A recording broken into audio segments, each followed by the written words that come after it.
34 ദിവസം നീണ്ട സിനിമാ സമരത്തിന് ശേഷമെത്തിയ 2 മലയാള സിനിമകൾക്കും ബോക്സ് ഓഫീസിൽ കാലിടറിയില്ല.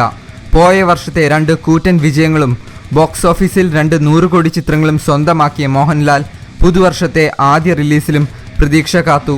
ഒപ്പം 70 കോടിയിലേക്കും പുലിമുരുകൻ 150 കോടിയിലും തെലുങ്ക് ചിത്രം ജനതാ ഗാരേജ് 135 കോടിയിലും എത്തിയതാണ് 2016 മോഹൻലാലിനെ ബോക്സ് ഓഫീസിലെ അതികായനാക്കിയത്. ജിബു ജേക്കബിന്റെ സംവിധാനത്തിൽ ജനുവരി 20 പ്രദർശനത്തിനെത്തിയ മുന്തിരിവള്ളികൾ തളിർക്കുമ്പോൾ 4ാം ദിവസത്തിലേക്ക് കടക്കുമ്പോൾ ബോക്സ് ഓഫീസിൽ 3 ദിവസം കൊണ്ട് 8 കോടി 65 ലക്ഷം രൂപ ഗ്രോസ് കളക്ഷൻ നേടി. പുലിമുരുകൻ 3 ദിവസം കൊണ്ട് 12 കോടി 91 ലക്ഷത്തി 71,736 രൂപ കളക്ഷനായി നേടിയിരുന്നു. 16.35 ലക്ഷമാണ് 3 ദിവസം കൊണ്ട് മുന്തിരിവള്ളികൾ ഏരീസ് പ്ലെക്സിൽ നിന്ന് നേടിയത്. 19 റിലീസ് ചെയ്ത ദുൽഖർ സൽമാൻ ചിത്രം സമ്മിശ്ര പ്രതികരണങ്ങൾക്കിടയിലും ബോക്സ് ഓഫീസിൽ കരുത്ത് കാട്ടി മുന്നേറുകയാണ്.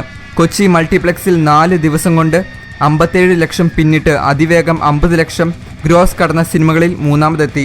3 ദിവസം കൊണ്ട് മുഴുവൻ റിലീസ് കേന്ദ്രങ്ങളിൽ നിന്നുമായി ചിത്രം 6 കോടി 15 ലക്ഷം നേടിയെന്നാണ് അനൗദ്യോഗിക റിപ്പോർട്ട്.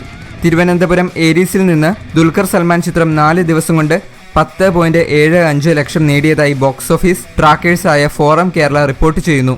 ഇനി വരുന്ന ദിവസങ്ങളിലെ കളക്ഷൻ കൂടി പരിഗണിച്ചാൽ പുതുവർഷത്തിലെ ആദ്യ സൂപ്പർ ഹിറ്റ് ചിത്രം മുന്തിരിവള്ളികൾ തളിർക്കുമ്പോഴാണോ അതോ ജോമോന്റെ സുവിശേഷങ്ങളാണോ എന്ന് അറിയാം. മുന്തിരിവള്ളികൾ തളിർക്കുമ്പോൾ വൻ വിജയമായാൽ മോഹൻലാലിന് മലയാളത്തിൽ ഹാട്രിക് സൂപ്പർ ഹിറ്റ് നേട്ടം സ്വന്തമാക്കാനാകും. കൂടുതൽ സിനിമാ വാർത്തകൾക്കും വിശേഷങ്ങൾക്കുമായി ഇവിടെ ക്ലിക്ക് ചെയ്ത് സബ്സ്ക്രൈബ് ചെയ്യൂ. ഞൊടിയിടയിൽ സിനിമാ വിവരങ്ങൾ അറിയൂ. Like, share and comment. നന്ദി.